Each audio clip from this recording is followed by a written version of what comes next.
and verify in behavior models for various functions, and 2, calculate limits as x approaches positive and negative infinity, and calculate horizontal and vertical asymptotes.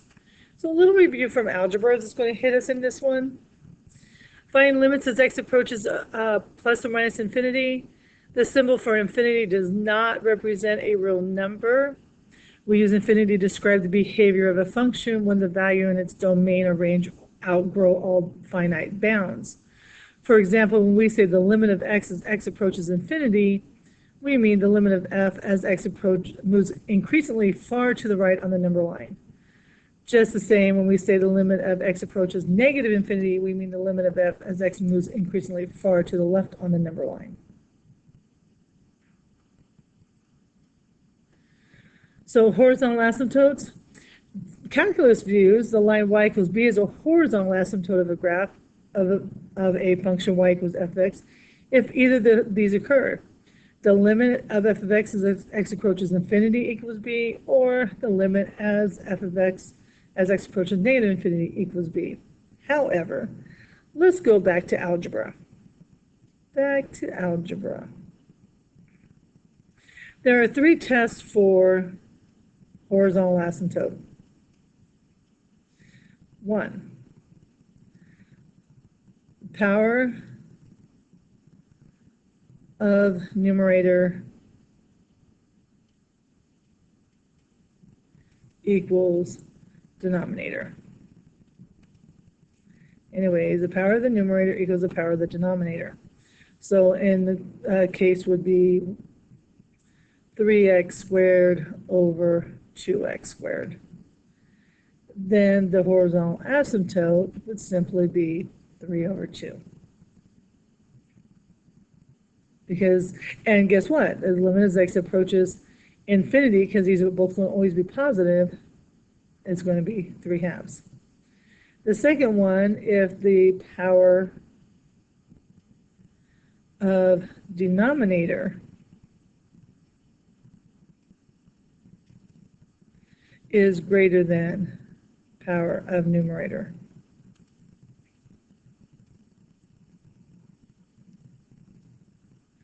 And this one, say 3 over 2x squared. Well, your horizontal asymptote is going to be y equals 0. Because 3 doesn't change, but 2x squared gets larger and larger and larger, so our fraction gets smaller and smaller and smaller. So off to 0 it goes. And then 3 is if the power of your numerator is greater than power of the denominator.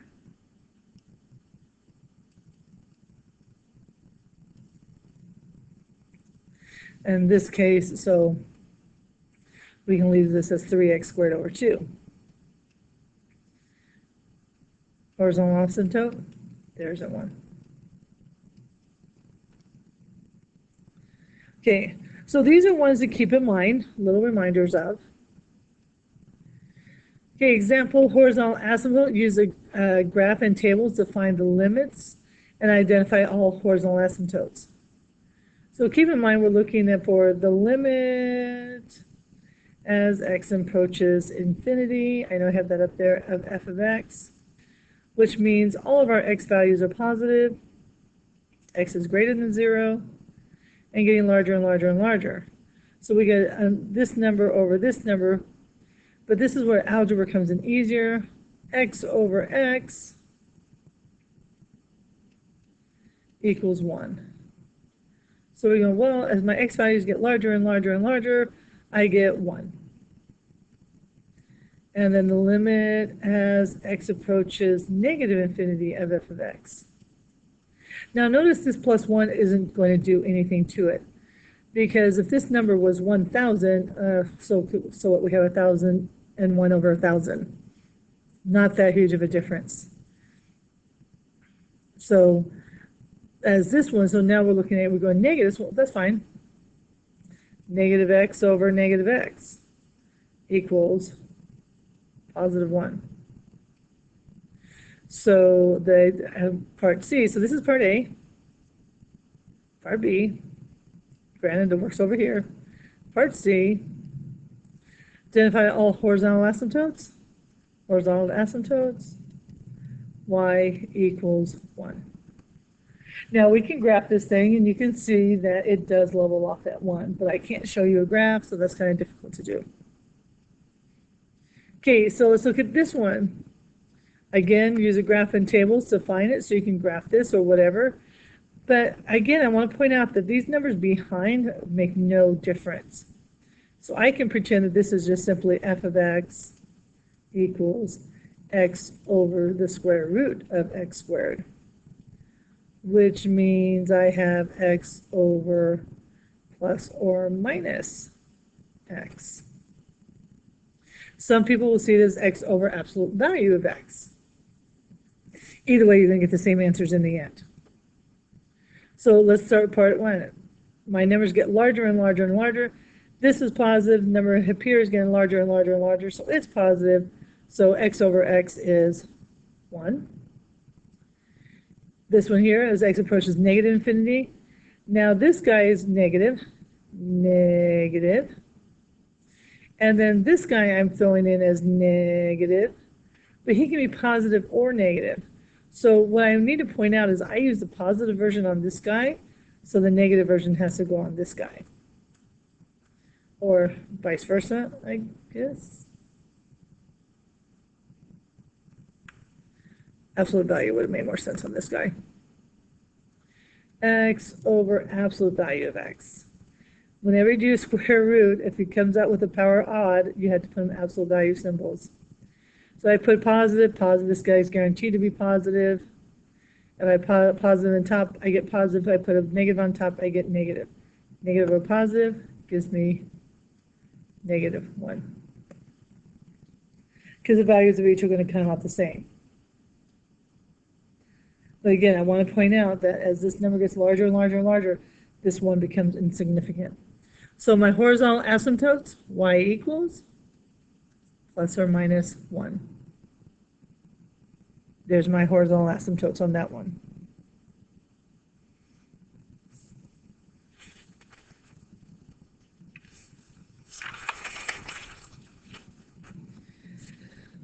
Okay, so let's revisit our squeeze theorem, our sandwich theorem.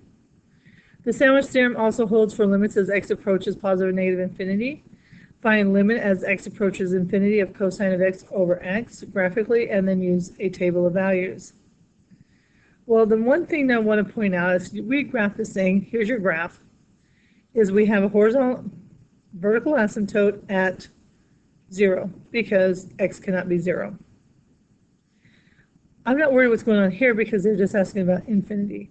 Well, the graph is going to come down and it's going to start oscillating around the x-axis, but very, very close. It's going to go positive, negative on us. It's going to be very, very close. So here, just looking at this, it looks like our limit is equal to 0. So right now, graphically,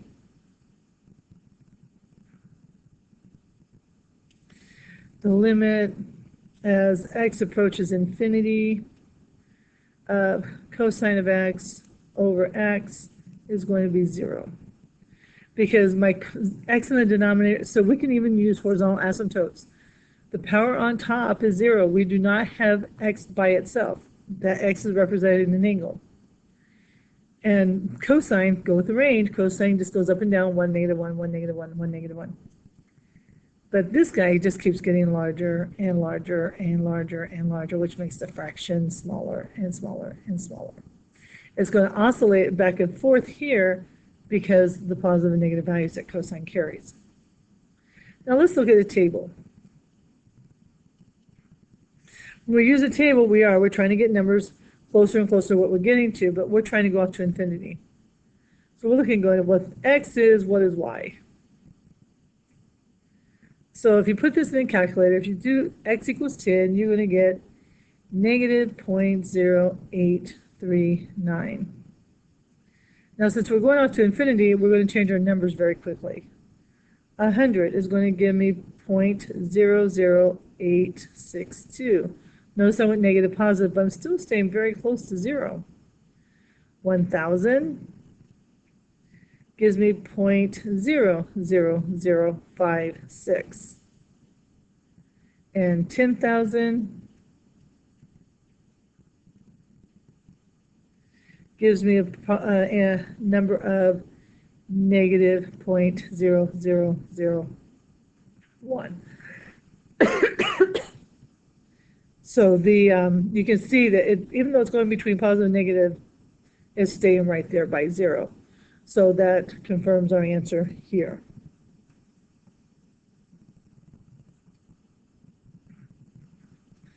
The properties for limits as they go to positive and negative infinity have not changed. You can still add. You can take them apart and add them together. You can do one at a time and then subtract them from each other. You can still multiply the two, find one and multiply it with the other. Constant multiple, multiply to find the limit of f of x and multiply it by whatever k is. Your quotient rule hasn't changed. As long as m does not equal 0, you can do it this way. Power rule.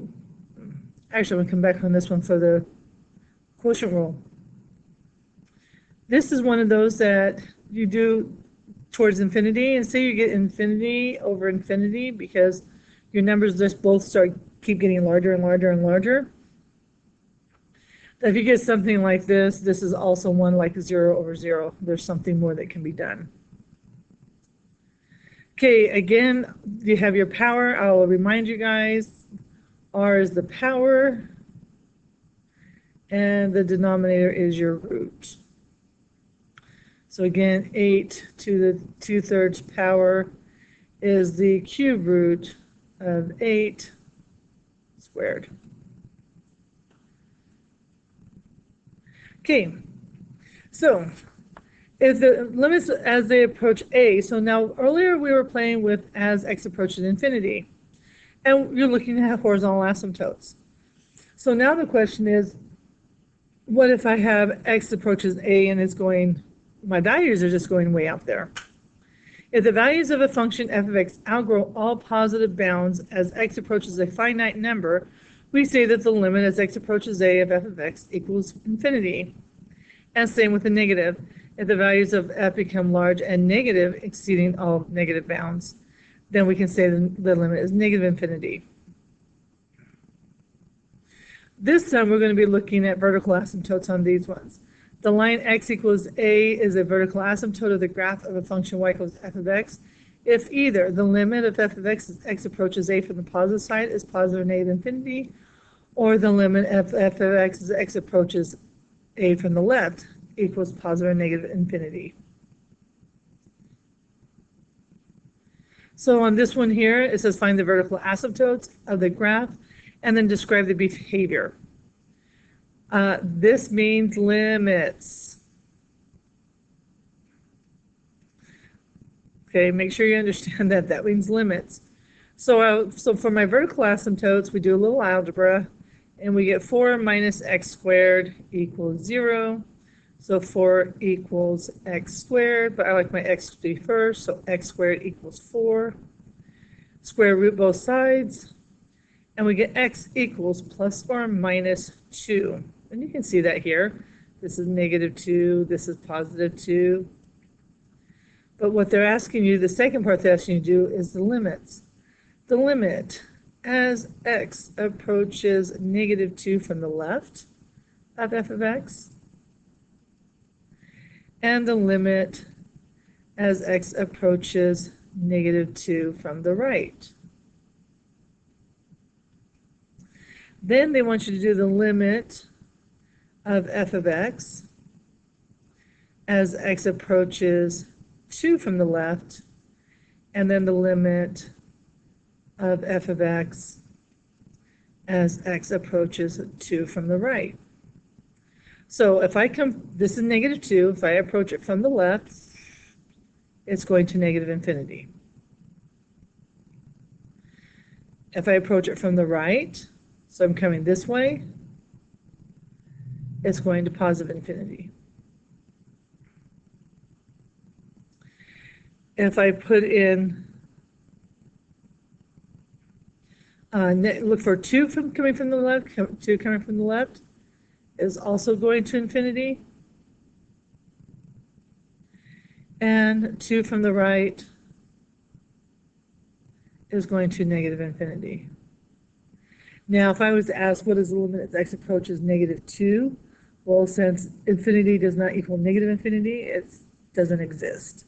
So, same idea. Now, you could have also done a table and just play with numbers around -2. Because you know if it's an asymptote, it's going to go off one direction or another, and that's what you're looking for. So let's try another one.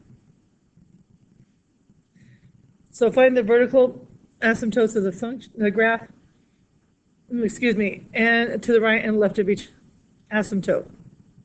So vertical asymptote is still a domain thing. X squared cannot equal 0, so x cannot equal 0.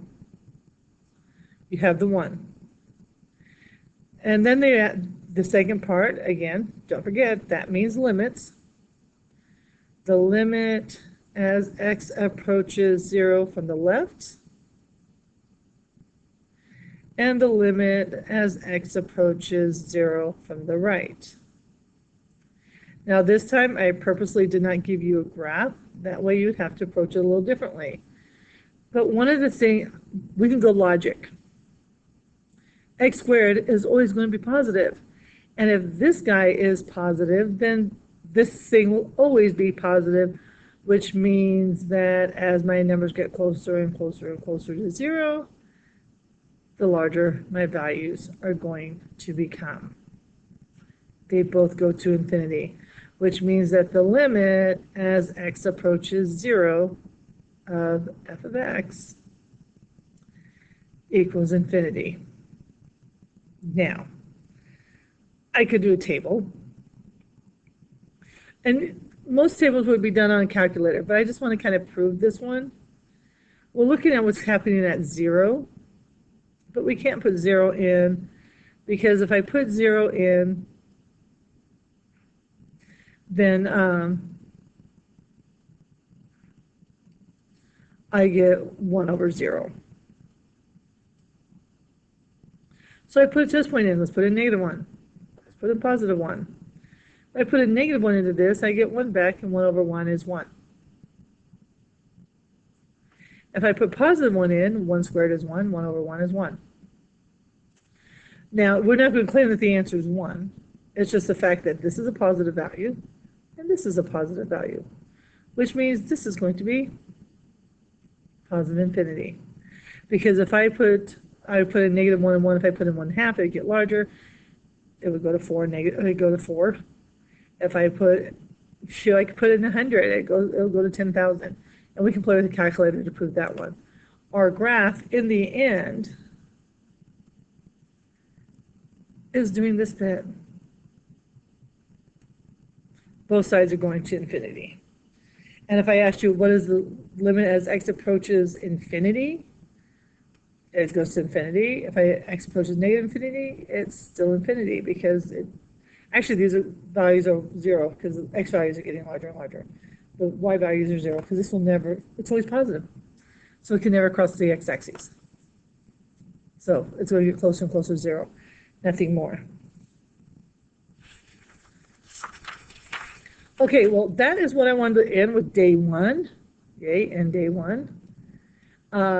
If you're watching the video, you can watch the other one and move on. Have fun.